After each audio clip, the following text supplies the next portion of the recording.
Real estate മേഖല ഗുരുതര പ്രതിസന്ധിയിലാണെന്നും നിലവിലെ ഫെയർ വാല്യൂ നിർണയവും രജിസ്ട്രേഷൻ നിരക്കുകളും സാധാരണ ജനങ്ങളെയും മേഖലയിലെ തൊഴിലാളികളെയും ഒരുപോലെ ബാധിക്കുന്നുവെന്നും ഭൂമിക റിയൽ എസ്റ്റേറ്റ് അസോസിയേഷൻ പ്രശ്നങ്ങൾ പരിഹരിക്കാൻ സർക്കാർ അടിയന്തരമായി ഇടപെടണമെന്ന് സംഘടന ആവശ്യപ്പെട്ടു.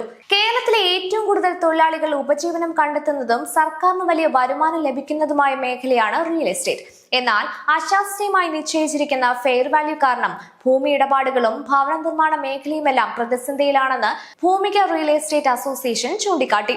പ്രധാന റോഡുകൾക്ക് നിശ്ചയിച്ച അതേ ഫെയർ വാല്യൂ തന്നെയാണ് പല ഇട റോഡുകൾക്കും ബാധകമായിരിക്കുന്നതെന്ന് സംഘടന ആരോപിച്ചു. ഇതുമൂലം സാധാരണക്കാർ കുറഞ്ഞ ചെലവിൽ വീട് നിർമ്മിക്കുമ്പോൾ ഉയർന്ന രജിസ്ട്രേഷൻ ഫീസും മുദ്രപത്ര ചെലവും വഹിക്കേണ്ടി വരുന്നതായി അസോസിയേഷൻ വ്യക്തമാക്കി.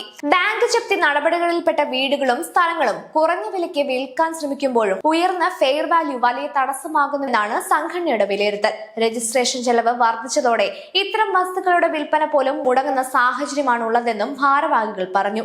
പുതുക്കിയ ഫെയർ വാല്യൂവും അനുബന്ധ രജിസ്ട്രേഷൻ നിരക്കുകളും പുനർപരിശോധിച്ച് യുക്തിസഹമായ ഭേദഗതികൾ വരുത്തണമെന്നും റിയൽ എസ്റ്റേറ്റ് റെഗുലേറ്ററി സംവിധാനത്തിലെ അംഗത്വ ഫീസ് കുറച്ച് മേഖലയിലെ തൊഴിലാളികൾക്ക് ആശ്വാസം നൽകണമെന്നും അസോസിയേഷൻ ആവശ്യപ്പെട്ടു. ഈ ആവശ്യങ്ങൾ ഉന്നയിച്ച് മുഖ്യമന്ത്രിക്കും റവന്യൂ രജിസ്ട്രേഷൻ വകുപ്പ് മന്ത്രിക്കും നിവേദനം സമർപ്പിക്കാൻ സംഘടന തീരുമാനിച്ചിട്ടുണ്ട്. ഓൺലൈൻ പ്രസ് ക്ലബിൽ നടന്ന വാർത്താ സമ്മേളനത്തിൽ പ്രസിഡന്റ് BA രഞ്ജിത്ത്, വൈസ് പ്രസിഡന്റുമാരായ Jiju Neelankavil, joint secretary CK Kabeer, ജില്ലാ കോർഡിനേറ്റർ PM ശ്രീനിവാസൻ, ജില്ലാ ട്രഷറർ പ്രഭാത് എന്നിവർ പങ്കെടുത്തു. ഫെയർ വാല്യൂ പുനർപരിശോധിക്കുകയും രജിസ്ട്രേഷൻ ചെലവുകൾ യുക്തിസഹമാക്കുകയും ചെയ്താൽ റിയൽ എസ്റ്റേറ്റ് മേഖലയ്ക്ക് വീണ്ടും ഉണർവ് ലഭിക്കുമെന്നാണ് ഭൂമിക റിയൽ എസ്റ്റേറ്റ് അസോസിയേഷന്റെ പ്രതീക്ഷ.